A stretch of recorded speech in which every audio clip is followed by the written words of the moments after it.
Welcome back to the cryptoworld channel, everyone. My name is Josh, and right now, Bitcoin is currently playing out a short-term rejection from this important resistance, while Ethereum is actually retesting important resistance. And on top of that, new CPI inflation numbers were released today, which I'll talk about in just a moment, so definitely stick around.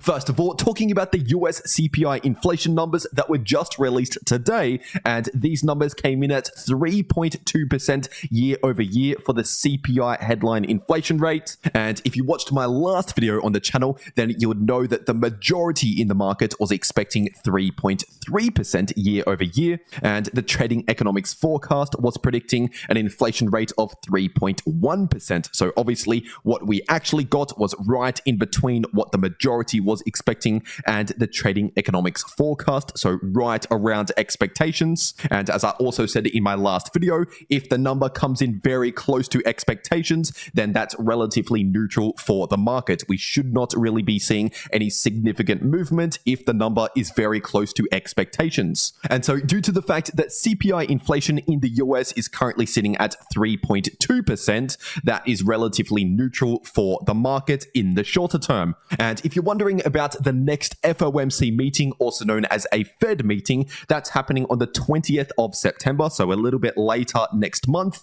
And also between now and then, there will be another CPI inflation release, which is happening on the 13th of next month. But at least as of right now, based on current information, there's around a 90% chance that the Federal Reserve will not change interest rates at the next Fed meeting next month. And there's around a 10% chance approximately that the Federal Reserve will actually raise interest rates another 0.25% or 25 basis points. But once again, between now and then, there will be more inflation numbers being released earlier next month, which could actually change those probabilities. So once again, if inflation comes in a lot higher than expected next month, then that could mean there's a much higher chance that we see a rate hike at the next Fed meeting. But if inflation comes in at around expectations or lower than expectations next month, then it's likely we could see no change in interest rates at the next Fed meeting, which would be bullish for markets. And as always, if you want to stay up to date on all of this, make sure you subscribe to this channel with notifications turned on,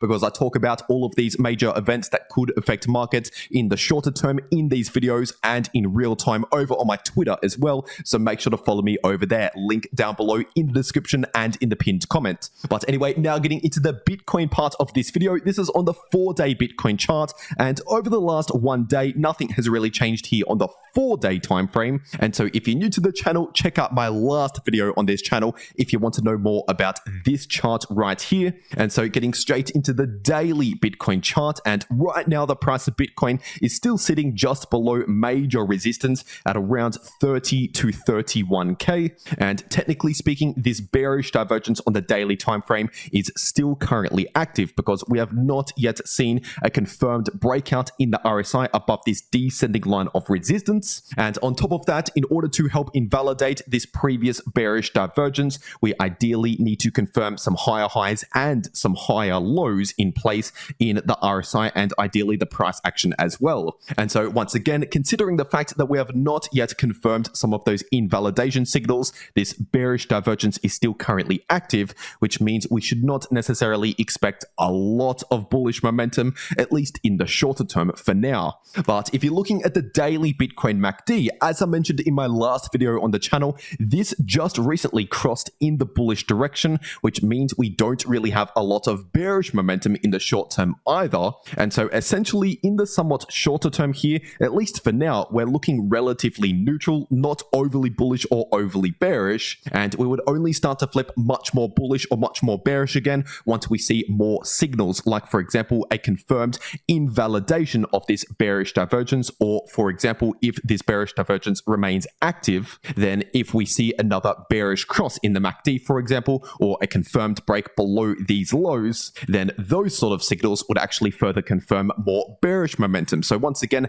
as of right now, we're just basically waiting for more signals, and until then, we're looking relatively neutral in the shorter term. But even though we have relatively low momentum momentum in the short term, technically speaking, we do currently have a bullish price target based on this falling wedge pattern. And by the way, that price target is sitting at the top of the wedge, sitting at around 31,500. But considering the fact that we do not currently have a lot of momentum in the short term, it could take some time before actually moving towards that price target. And so basically, it's unlikely we're going to see the exact same outcome as what we saw back here, where the price basically moved straight to the upside quickly towards that price target. And instead, this time around, just for an example, we could see something like this, where we consolidate sideways for a little bit and then perhaps move higher if we invalidate this bearish divergence. And now, if you're zooming into the 8-hour time frame, right now the price of Bitcoin is battling short-term resistance, which is sitting at around $30,000 approximately, this Fibonacci level, which I also talked about in my last few videos. So once again, in the imminent short term, expect resistance at around $30,000. And now, if this rejection continues in the short term, then in that case, we should have important support at around 28.9K to 29K approximately. And basically, while the price of Bitcoin is in between this resistance at 30K and this support at around 29K, we're basically in a sideways price range, at least for now. But if we see a confirmed break below around 28.9K, then in that case, we also have some important support down towards around 28.1K approximately. But if we end up seeing a confirmed proper breakout above $30,000 with candle closes above that level, then next we would likely head up towards that technical price target, once again sitting at around 31,500. And now, just taking a quick look at this 8-hour Bitcoin chart, we also technically have a small bullish divergence active in the somewhat shorter term, and over the last few days, this has resulted in a slight bullish relief from this short-term bearish trend. But once again, as I've explained in more detail in recent videos here on the channel, a bullish divergence by itself does not necessarily invalidate a bearish trend, because, for example, we saw one back here during May, and we did see a bullish relief over the next few days, but the price of Bitcoin remained within a shorter term bearish trend. And so, as I said earlier, this is why we need to invalidate that larger bearish divergence here on the daily time frame in order to flip much more bullish again and basically reverse the short-term trend from bearish back to bullish with more confidence. But anyway, now getting into the Ethereum part of this video, this is on the daily ETH to US dollar chart, and right now the price of ETH is currently bouncing from this important area of support, still sitting in between around 1770 to 1820. And if you're looking at the daily Ethereum price oscillators right now, the daily Ethereum RSI is still currently looking relatively neutral, while the MACD is actually experiencing a bullish cross at the time of recording this video, but we have not yet confirmed this potential bullish cross,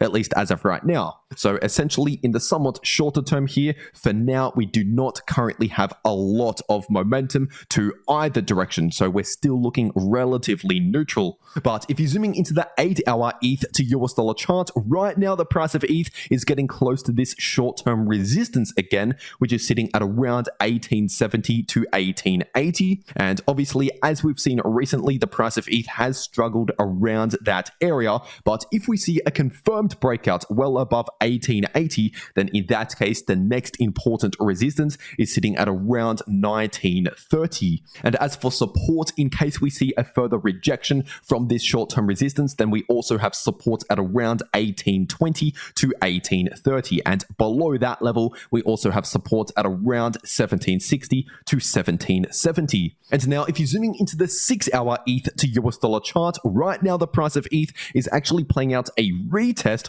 of this previous descending line of resistance to flip it into new support, which is technically a short-term bullish signal anytime we flip a resistance into support. And on top of that, if we ideally confirm this candle close above this previous high right here to actually further confirm the fact that we have successfully bounced from this previous resistance, then in that case, that would act as an extra confirmation signal, confirming that we are breaking out to the upside above this resistance, and we do have a technical price target in play for for this falling wedge pattern, which is at the top of the wedge, sitting at around 1920 approximately, very close to that resistance at around 1930. But once again, between the current price and that technical price target at around 1920 to 1930, we cannot forget about that shorter term resistance right here at around 1870 to 1880. And now, if you want to know how to make a lot of money in crypto, no matter if the price is going to the upside, to the downside, or simply chopping around sideways, then make sure to watch these videos popping up right here on your screen. The video in the top left shows you how to make money if the price is bullish or bearish using AI, and the video in the bottom left shows you how you can easily profit from choppy sideways price action. But anyway, that's everything that I have to say for today. I really hope you enjoyed, and I'll see you all in the next video.